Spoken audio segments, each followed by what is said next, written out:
it is the Lana Starr show. David just doesn't like to call it that. So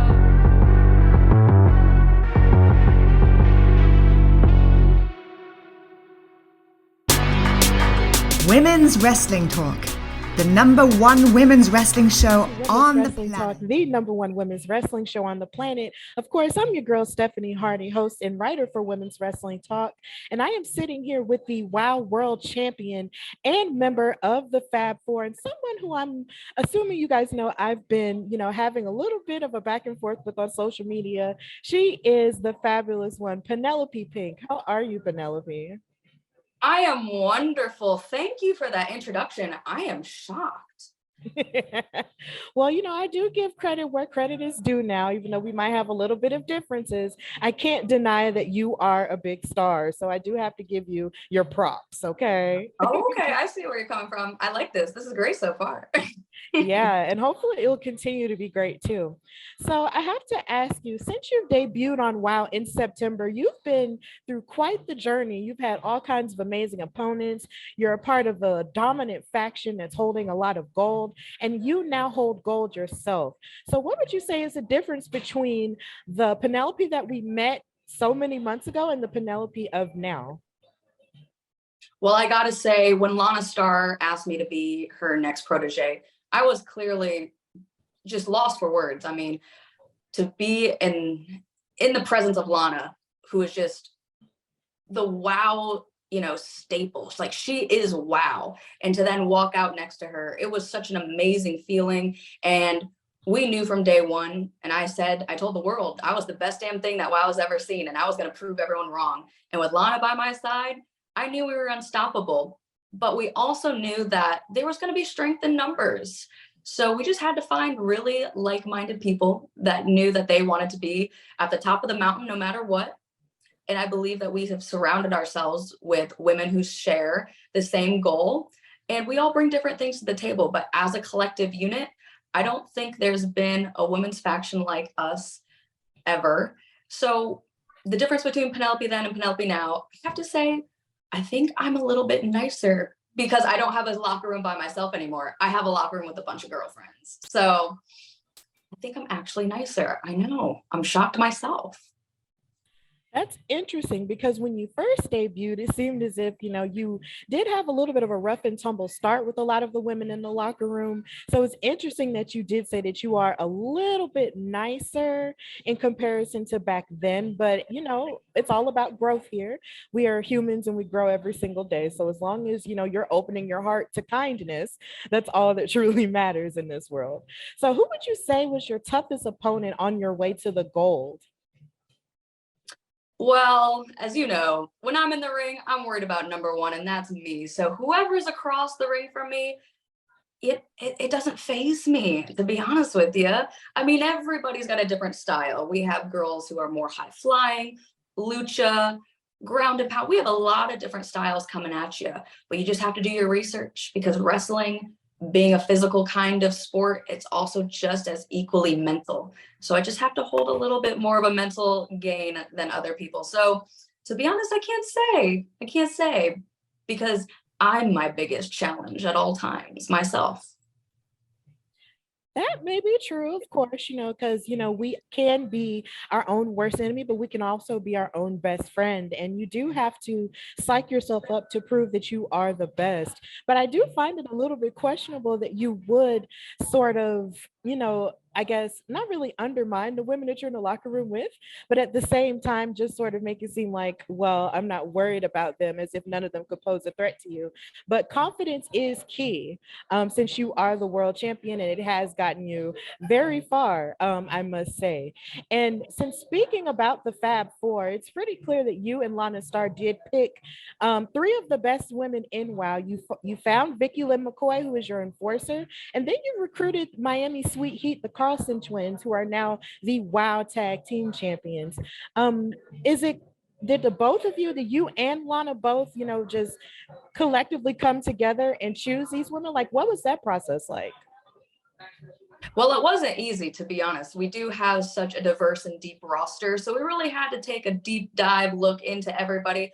And the women that we wanted to associate with had to have similar mindsets. And, we have some, some characters that, really just keep to themselves, or maybe wouldn't go well with our Rodeo Drive lifestyle. So we couldn't really, mess around with Chainsaw. We couldn't really mess around with a certain group of girls that maybe just weren't going to look good getting out of fancy cars. They might try to eat the cushion out of the car, something like that. You never know with some of our characters around and WoW. And also, we just really wanted to make sure that whoever we picked really would stick it to McLean on top of everything. So we kind of broke his heart a little bit when we pulled Miami Sweet Heat over with us. So I think that was like the added bonus as well.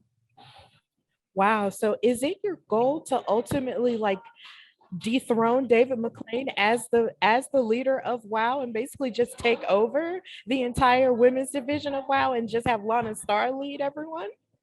Well, she says it best. It is the Lana Starr show. David just doesn't like to call it that. So Ooh. Lana and David have had a 23-year-long history together, and I am going to support the greatest manager of all time to the best of my ability. And the Fabulous Four are right behind the Fabulous One. And we are going to be there to lead the charge to make sure that, WoW is taken care of in the best way humanly possible. That is interesting. And I'm pretty sure that having a WoW OG and a former champion like Lana Starr next to you has to be one of the greatest things. So what would you say is the best advice that Lana has given you since you guys have come together? She's always told me to trust in my ability and to know that she chose me for a reason. She saw my ability and my skills, and she just knew that we'd be the perfect fit. And to be honest, I feel like sometimes we read each other's mind. We could almost be a tag team together because we think so similarly. So I go out there every time I step foot in that ring. I trust my ability.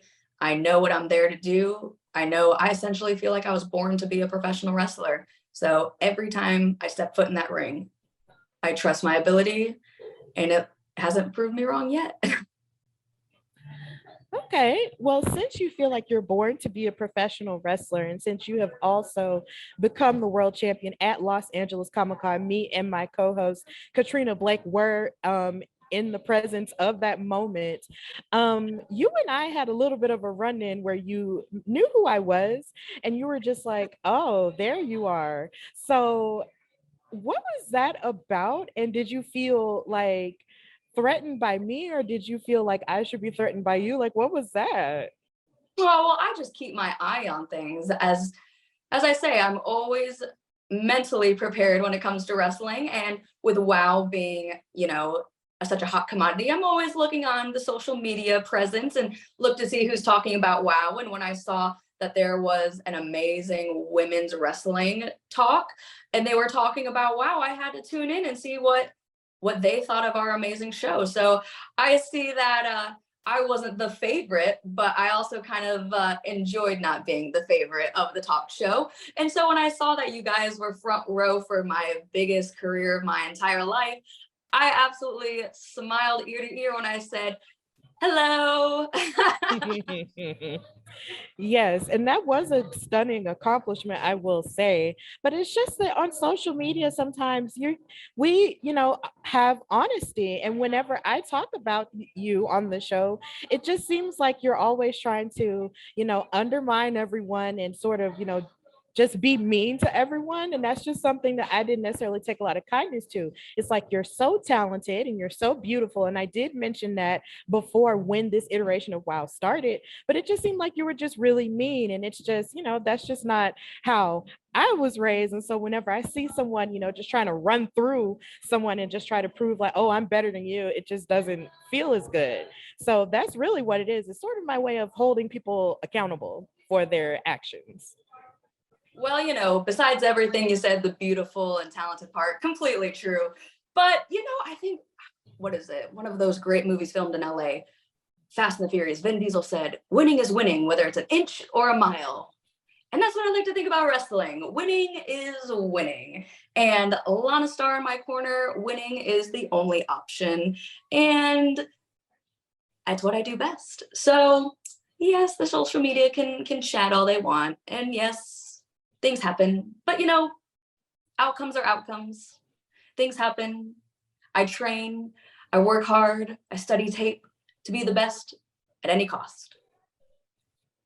Yes, and speaking of any cost, this Saturday you will be in an 8-woman tag team match that's completely stacked with the best talent in WoW, with of course your sisters, the Carlson twins, the WoW tag team champions, your enforcer Vicky Lynn McCoy, going up against the Island Dynasty and Tiki Chamorro, Leia Makoa, and the Tonga twins. What is your strategy headed into that match with all these women who you all have collectively been in the ring with over the past few months? Well, I have to say that we are a well-oiled machine. You know, the Fabulous Four, we do everything together. We train together, we shop together. We're always, you know, we're in a group chat together. We're always sending memes to each other. We're always together. And, you know, this Island Dynasty, they just kind of stumbled into one another. So how much of a collective group can they honestly be? You know, I mean, when you're always together, you're in sync, you know what the other one's thinking. I just feel like we have the edge no matter what. And, you know, they're going to stick their nose in our business. We're going to let them know why not to. Yes, it seems like with this match, there's a battle of the sisterhoods there, but hopefully we will be able to see which chemistry will actually outweigh the other this weekend. I am really excited about that match, but I do have one final question for you. Last week's episode, we did see the Beast sort of rehabbing herself after enduring an injury that was inflicted upon her by a mystery assailant. How do you feel about the idea of her possibly gunning for you as the champion to win back the title that she never lost? I mean, that is true. She did never lose, but we are surrounded by so many really talented women in WoW, and they're really busting their butts. And I'm not gonna lie, I just don't get why she thinks she could walk. I mean, if she can walk, walk in and get a, you know, a first shot. You know, I feel like she's got to go to the back of the line because all these other women are out there every week, you know, proving their worth and really working hard. So I'm not gonna lie, she might be at the very back of the line, but you know, if she comes back, I mean, she recruited Jungle Girl to be, you know, her trainer, and those are two very profound WoW world champions. So it's not like she's taking it easy, I have to say. But if you ask me, it's to the back of the line because there's a lot of competition in WoW when you're gone for so long. There is a lot of competition, and you could argue that the Beast would have to go to the back of the line. But I'm just hoping that you are willing to give her a title of defense when the time is right. And then you did come out successful in your last title defense, which just so happened to be your first title defense. And hopefully you'll have plenty more to prove that you are that girl that you say that you are. So Penelope Pink, thank you so much for joining us here on Women's Wrestling Talk, the #1 women's wrestling show on the planet. And if you don't mind telling everybody where they can find and follow you on socials, and then you can do so. Absolutely, Stephanie. Thank you so much. If they want to follow the amazing Penelope Pink and all my adventures, you can find me at Penelope Pink WoW on Instagram and Twitter. And also keep up with this amazing podcast because they're going to talk about everything that the WoW roster plus the Fabulous Four get into, which we are working on a Fabulous Four appreciation night, which hopefully we'll be sending out some exclusive invitations to go to that if McLean allows it. So we deserve an appreciation night. So we're going to be working on it. We'll have you guys there. Appreciation night, walk a pink carpet. You know, it sounds really nice. We deserve it. Yes, absolutely. A pink carpet sounds fabulous, but I'm not sure if I'll be invited. But of course, this is Women's Wrestling Talk, the #1 women's wrestling show on the planet. Bye, y'all. Women's Wrestling Talk, the #1 women's wrestling show on the planet.